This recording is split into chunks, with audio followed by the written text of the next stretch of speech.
নমস্কার। পরম প্রেমময় শ্রী শ্রী ঠাকুরের 137তম মহোৎসবে সকলকে আন্তরিক শুভেচ্ছা প্রীতি। আমরা রানীগঞ্জ থেকে চলে এসেছি। রানীগঞ্জের মা কাকিমা সবাই মিলে, ছোট হোচো একদম বাচ্চা সবাই মিলে আমরা শুরু করব আজকের নাটক ডিপি ওয়ার্ক। তাই আপনারা এখনই শুরু হবে, কিছুক্ষণের মধ্যেই আমাদের নাচে গানে আজকের নাটক ডিপি ওয়ার্ক। জয়গুরু সকলকে। আপনারা সবাই ভালো আছেন তো? আমরা কিন্তু সবাই খুব ভালো আছি। তাই আমরা আজকে আপনাদের এখানে চলে এসেছি সীতারামপুরে। আমরা রানীগঞ্জ থেকে, রানীগঞ্জের মা কাকিমারা সবাই এসেছি আপনাদের সাথে আনন্দ করতে। আর আনন্দ করব না, শ্রী শ্রী ঠাকুরের 137তম জন্ম উৎসব বলে কথা, আনন্দ তো হবেই। তাই আমরা চলে এসেছি। আমাদের মা কাকিমারা একটা নাটক করবে। নাটকটির নাম হচ্ছে ডিপি ওয়ার্ক। তা আমরা সঙ্গীতের মাধ্যমে নাটকটি শুরু করব। নাটকটি দেখে আপনারাও খুব খুশি হবেন। সকলকে জয়গুরু। আমাদের এখানে বসে প্রসাদ গ্রহণের ব্যবস্থা রয়েছে, আপনারা ওখানে গিয়ে বসুন ও প্রসাদ। জয়গুরু সবাইকে। প্রেমী তোমারে প্রণাম জানাই, প্রেমী তোমারে প্রণাম জানাই। এসেছো তুমি প্রভুতে তাপরিতে, এসেছো তুমি প্রভুতে তাপরিতে। নাই নাই আর ভয় নাই, ও গো নাই নাই আর ভয় নাই।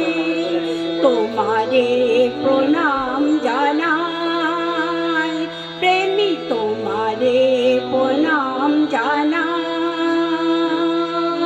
কাতর জীবনে দুঃখ বেদনে ভরা ছিল হিয়া যে ব্যথার দোলে। কাতর জীবনে দুঃখ বেদনে ভরা ছিল হিয়া যে ব্যথার দোলে। আসিলে তুমি হে মোর স্বামী, আসিলে তুমি হে মোর স্বামী। নাই ও গো নাই নাই শোক তাপ নাই। তোমারে প্রণাম জানাই, প্রেমী তোমারে প্রণাম জানাই। তোমারে লোভিয়া তোমারে সরিয়া কীর্তি তব ধায় তব পথ বাহিয়া। তোমারে লোভিয়া তোমারে সরিয়া কীর্তি তবে ধায় তব পথ বাহিয়া। তব হাত খানি আছে গো জানি, তব হাত খানি আছে গো ধানি। ধরিয়া রাখিতে সদাই, ও গো ধরিয়া রাখিতে সদাই। তোমারে প্রণাম জানাই, প্রেমী তোমারে প্রণাম জানাই। তোমারি সেবার অমৃত হবনে আমরণ গীতি আজি ধ্বনিছে ভুবনে। তোমারি সেবার অমৃত হবনে আমরণ গীতি আজি ধ্বনিছে ভুবনে।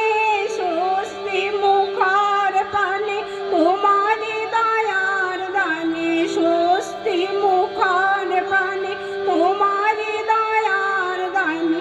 বর্ধন পাত মোরা পায়, ও গো বর্ধন পাত মোরা পায়।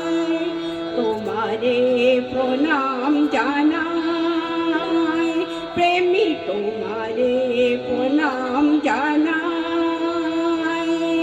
সুনিষ্ট নন্দনায় তব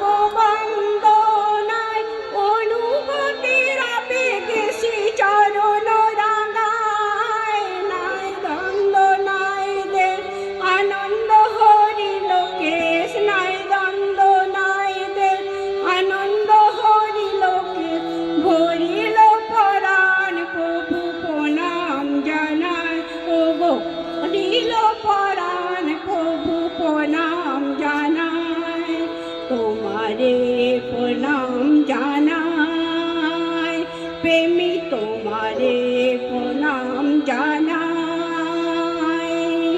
এসেছ তুমি প্রভু তিতা ফরিতে, এসেছ তুমি প্রভু তিতা ফরিতে, নাই নাই আর ভয় নাই, ও গো নাই নাই আর ভয় নাই। তোমারে প্রণাম জানাই, প্রেমী তোমারে প্রণাম জানাই, ঠাকুর তোমারে প্রণাম জানাই, দয়াল তোমারে প্রণাম জানাই। আপনারা তো প্রতিদিন সবাই ডিপি ওয়ার্কে যান। ডিপি ওয়ার্কে যেতে যে আমাদের কত সমস্যা হয় বিকেলবেলা, জানেন তো? তো সেই রকম নানা সমস্যার সম্মুখীন হয়েও কিন্তু আমাদের মা কাকিমা সবাই আমরা প্রত্যেকে ডিপি ওয়ার্কে বেরোই। সেইটা নিয়েই আমাদের একটা সাংসারিক নাটক।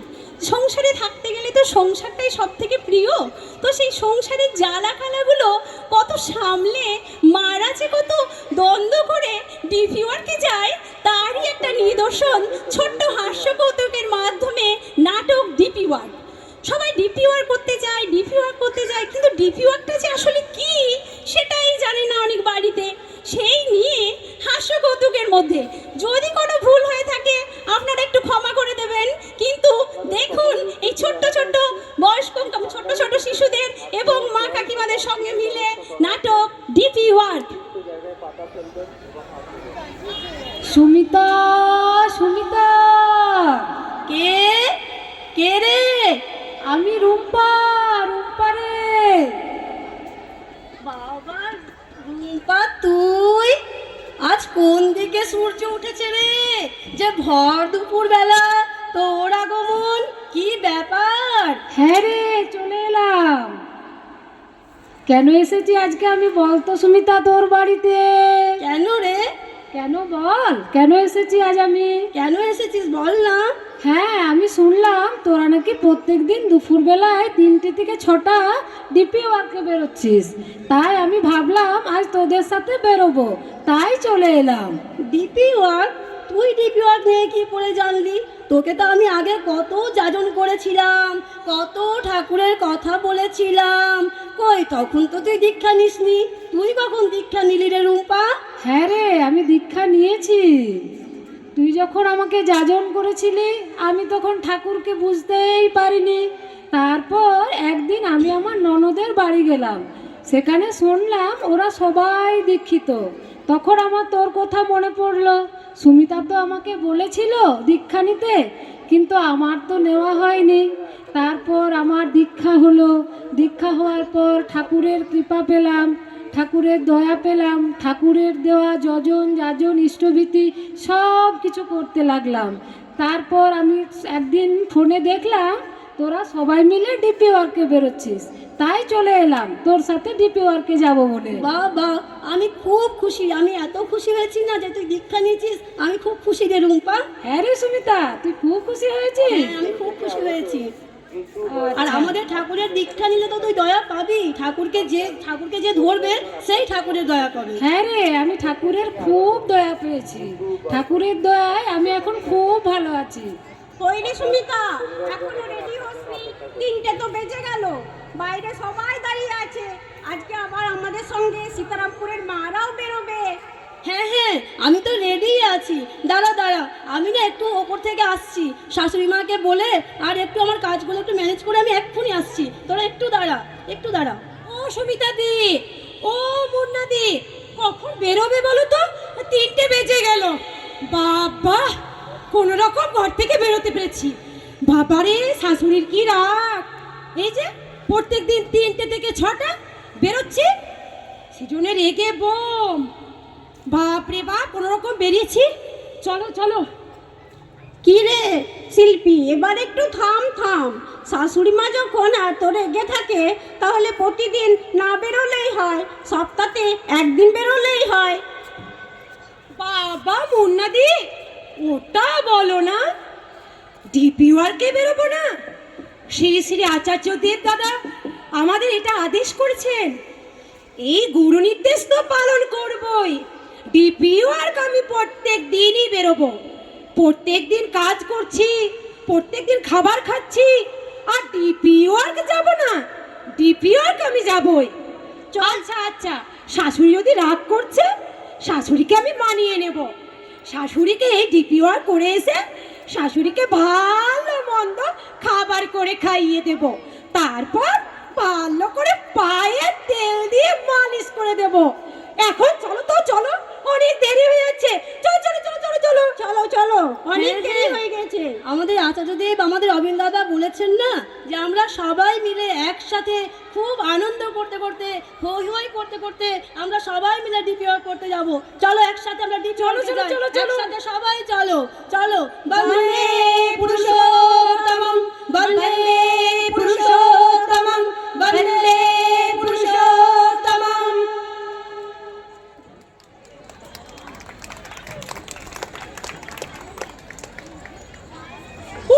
ডিপিওয়ার প্রতিদিন বড়মারা 3টে থেকে 4টে কোথায় বেরোচ্ছে, বলে যাচ্ছে ডিপিওয়ার মানে জানি না বাবু, কি যে ডিপিওয়ার।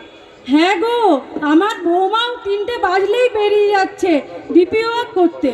ডিপিও মানেটা কি বাবা, সেটাই তো বুঝি না। 3টে বাজলো নাকি বেরিয়ে গেল ডিপিওকের নামে। বাড়িতে কি কম কাজ? সন্ধে দেওয়া, চা করা, বাড়িতে সবাইকে মানিয়ে নিয়ে চলা, এটা কি কম কাজ? বাড়িতে বাচ্চা সামলাও, তাদের দেখাশোনা করো, তারা তো ঠিক বেরিয়ে যাচ্ছে 3টে থেকে 6টা। বাকি সব কাজ আমাদেরকে সামলাতে হচ্ছে। হ্যাঁ গো দিদি, ঠিক বলেছো। আমারও বাড়িতে তাই, বৌমারা 3টে থেকে 6টায় বেরিয়ে যাচ্ছে, বাড়িতে সন্ধে দিয়া, হ্যাঁ, চা করে দিয়া, কত কাজ, তার মধ্যে নাতি নাতনিদের পড়ানো। হ্যাঁ, আর পারছি না বাবা কাজ করে। হ্যাঁ গো, আমরা কি দীক্ষা নিইনি? কই, আমরা তো কখনো বেরোইনি ডিপিওকে না বেরোলে কি ঠাকুরের কাজ করা যায় না? আমরা তো বাড়িতে বসেই সকালে উঠে নাম ধ্যান করেছি, সকালে উঠে আমরা ইষ্টভীতি করেছি, প্রার্থনা করেছি দুবেলা সকাল সন্ধে। কই, আমরা তো কখনো বাইরে বেরোইনি। না বেরোলে কি ডিপিওয়াক হয় না?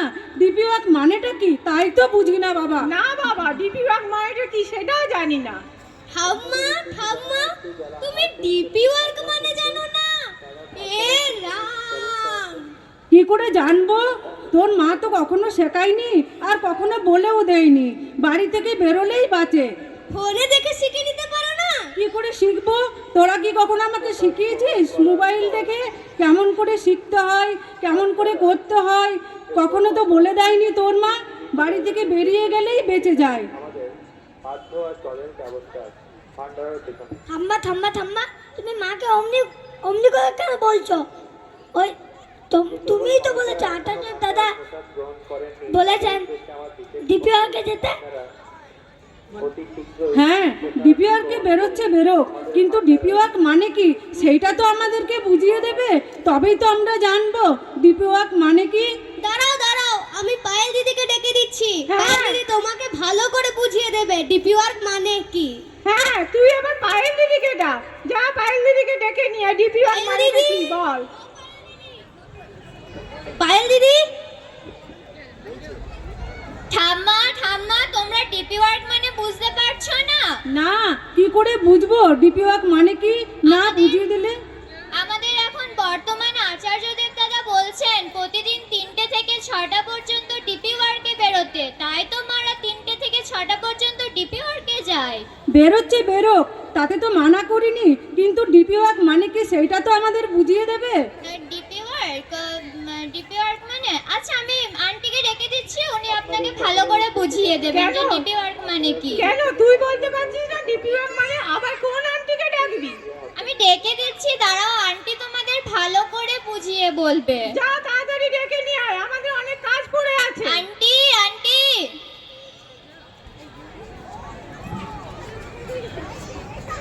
ও জয় গুরু দিদি। হ্যাঁ, ডিপিওয়ার মানে কি বলো দেখিনি একটু। দেখো তোমরা তো বেরো না, সেই জন্য তোমরা জানো না যে ডিপিও আর কি। আমাদের শিশি আচার্যদেব এবং অমিত দাদা বলেছেন যে ডিপি ওয়ার্কের কাজ করতে। ডিপি ওয়ার্ক মানে হচ্ছে দীক্ষাপত্র সমীক্ষার কাজ। এই যে দেখেছো ফাইলটা, এর মধ্যে আমাদের আচার্যদেব প্রত্যেকের নাম পাঠিয়েছেন যে এদেরকে খুঁজে বার করতে। তা যারা নাকি ইষ্টভৃতি করে না, ছেড়ে দিয়েছে, তাদেরকে আমরা প্রত্যেক গ্রামে গ্রামে পাড়ায় পাড়ায় গিয়ে খুঁজে বার করি এবং তাদেরকে সেই ডিপি ওয়ার্কের মাধ্যমে আমরা সেইগুলো তাদেরকে খুঁজে বার করে তাদের নামগুলো আমরা মোবাইলের মাধ্যমে আমরা ডিপি ওয়ার্কের সব আপডেট করি। সেই আপডেটের মাধ্যম দিয়ে তাদের আবার ইষ্টভীতি শুরু করাই।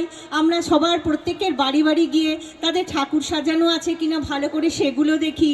এইগুলোকেই বলছে ডিপি ওয়ার্ক। তা তোমরাও যদি বেরো আমাদের সাথে, তাহলে তো তোমরা এইগুলো জানতে পারবে। শোনো দিদিরা, তোমরাও ঘরে বসে থেকো না, বৌমাদের সাথে সাথে তোমরাও বেরো, দেখবে তোমাদেরও ভালো লাগবে। হ্যাঁ, আমরাও কাল থেকে বেরোবো। এবারে জানলাম ডিপি ওয়ার্ক মানে কি। হ্যাঁ গো কাকিমা, এই যে ডিপি ওয়ার্ক যদি বেরোন না, একদিন আচার্যদেব দাদার কাছে একজন বয়স্ক মা ভীষণ কষ্ট পেয়ে দাঁড়াতে পারছেন না, বলছেন দাদা আমি আর বাঁচবো না, আমার খুব কষ্ট, আমি একদম হাত পা আমার চলছে না।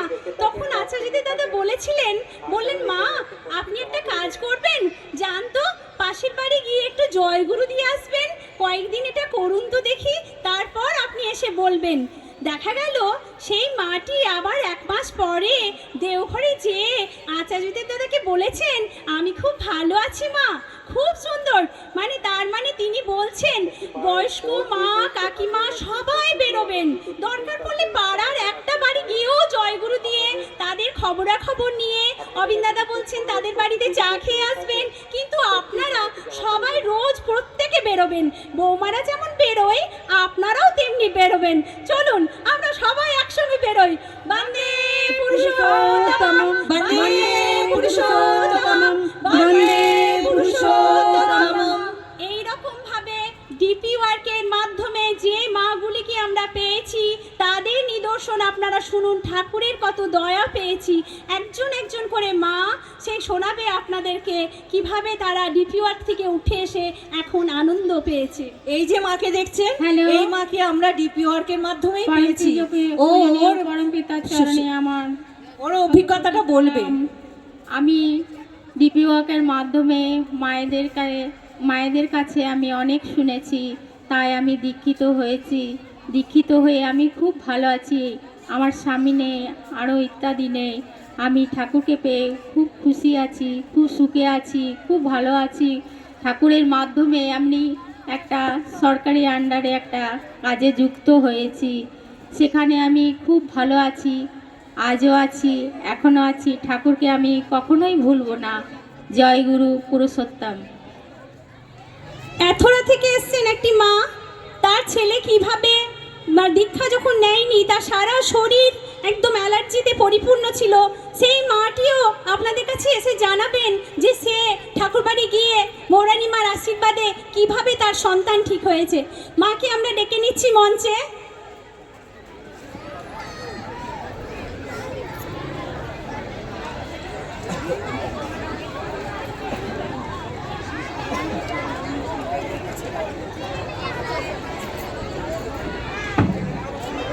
জয়গুরু সবাইকে। আমার বাচ্চার যখন বয়স 2 বছর 2 মাস, তখন ওর সারা শরীরে অ্যালার্জি বেরিয়ে গেছিলো। তখন আমরা ঠাকুরের দীক্ষা নিইনি। দিয়ে একদিন আমার দিদি বলল যে তোরা ঠাকুর বাড়িতে নিবেদন কর। দিয়ে ওই দিদি ঠাকুর বাড়িতে নিবেদন করার পর ঠাকুর বাড়িতে বৌরানী মা বললেন যে বাচ্চাটাকে ইষ্টভিত্তি করতে হবে। তখন আমরা দীক্ষা নিইনি। দিদি বললো যে তোমাদের দীক্ষা নিতে হবে। তার জন্য আমরা দীক্ষা নিলাম। পুরো আমার বাবুর পুরো শরীরে অ্যালার্জি বেরিয়ে গেছিলো, হাত পা পুরো ফুলে গেছিলো। দিয়ে আমাদের ঋত্বিক দাদা বাড়িতে এলেন, দিয়ে আমাদের দীক্ষা দিলেন সন্ধ্যেবেলা। পরের দিন সকালে বাবু আমার কলে বসে ইষ্টভিত্তি করলো, ব্যাস। আর তার বিকালবেলা দেখলাম হাতে পায়ে পা সব ফোলাগুলো সব কমে গেছে। এইভাবেই আমি ঠাকুরের দয়া পেয়েছি। এবার শুনছেন তো কেমন দয়া। আমাদের ছোট্ট পায়েল যে আমাদের অ্যাঙ্কারিং করলো, সেও কিন্তু ডিপি ওয়ার্কের মাধ্যমে উঠে আসা। সে তাদের পরিবারটি, তার মাও এসছেন, একদম পুরো দুঃখের পরিবার, সেই পরিবার থেকে ওই মেয়েটি উঠে এসেছে এই ডিপি ওয়ার্কের মাধ্যমে। সে নিজেই বলবে তার জীবনে। যখন আমি ছোট ছিলাম, ছোট থাকার পর যখন বাবা বাড়িতে ড্রিঙ্ক করতো, তারপর মা বাবার মধ্যে যে ঝামেলাটা হতো, আমি সেটা ছোট থেকে দেখেছি। তারপর এই মারা যায় ঘরে, তারপর বলেন যে তোমরা ঠাকুরের দীক্ষা নাও, ইষ্টভিত্তি করো। তারপর মা দীক্ষা নেয়, আস্তে আস্তে সব কিছু ঠিক হয়। তারপর আমি দীক্ষা নিই, তারপর আমি এখন ঠাকুরের কাজ করি। এখন আমার বাবা সম্পূর্ণ ভালো, এখন আর সেই রকম ড্রিঙ্ক করে না, এখন ঘরে সেই রকম ঝামেলা হয় না। তারপর এখন একটা হ্যাপি ফ্যামিলির মধ্যে আছি, আর আমিও ঠাকুরের কাজ করি, খুব ভালো লাগে। এইভাবে আমি ঠাকুরের দয়া পেয়েছি। জয় গুরু সকলকে। তাই সকলকে বলি, রূপনারায়ণপুর, নিয়ামতপুর, সবাই মা, সকল মা, প্রত্যেকে আপনারা বেরোবেন আর প্রতিদিন ডিপিওয়ার্কে যাবেন। এই বলে আমাদের রানীগঞ্জের টিম সবাই এখানে এসে সব কিছু জয়গুরু দেব। এখানে আমাদের অনুষ্ঠান শেষ করছি। বন্দে পুরুষোত্তমম, বন্দে পুরুষোত্তমম, বন্দে পুরুষোত্তমম। পরম প্রেমময়, পরম দয়াল শ্রী শ্রী ঠাকুর অনুকূল চন্দ্র জি কি জগৎ জননী শ্রী শ্রী বড়মা কি, পরম পূজ্য পাদ শ্রী শ্রী বর্দা কি, পরম পূজ্য পাদ শ্রী শ্রী আচার্য দেব কি, সৎসঙ্গ কি, সৎসঙ্গ কি, সৎসঙ্গ কি। বন্দে পুরুষোত্তমম, বন্দে আর্যবিত্রী, বন্দে মাতৃবর্গ, বন্দে অহং কৃষ্টি দৈবত, পরম প্রেমময় শ্রী শ্রী ঠাকুর অনুকূল চন্দ্র জি কি। আমরা জয়গুরু দিচ্ছি। রানীগঞ্জ সৎসঙ্গ বিহার মন্দিরের গত বছর আমরা অ্যানাউন্স করেছিলাম, এখানে আমাদের ভিত পুজো হয়ে গেছে। তাই আপনারা সবাই যাবেন 19শে জানুয়ারি রানীগঞ্জ সৎসঙ্গ বিহারে উৎসব, এবং আপনারা যাবেন, দেখে আসবেন। সেখানে মন্দিরের ভিত পুজো হয়েছে, সেটাও দেখে আসবেন। উৎসবে আপনারা সবাই যাবেন। আর প্রত্যেকেই যদি কেউ মন্দিরের অর্ঘ্য দিতে চান, আমাদের SKRN যে কোড আছে, ঋত্বিক দাদাদের সঙ্গে যোগাযোগ করে আপনারা অর্ঘ্য জমা করবেন। জয় গুরু। জয় গুরু।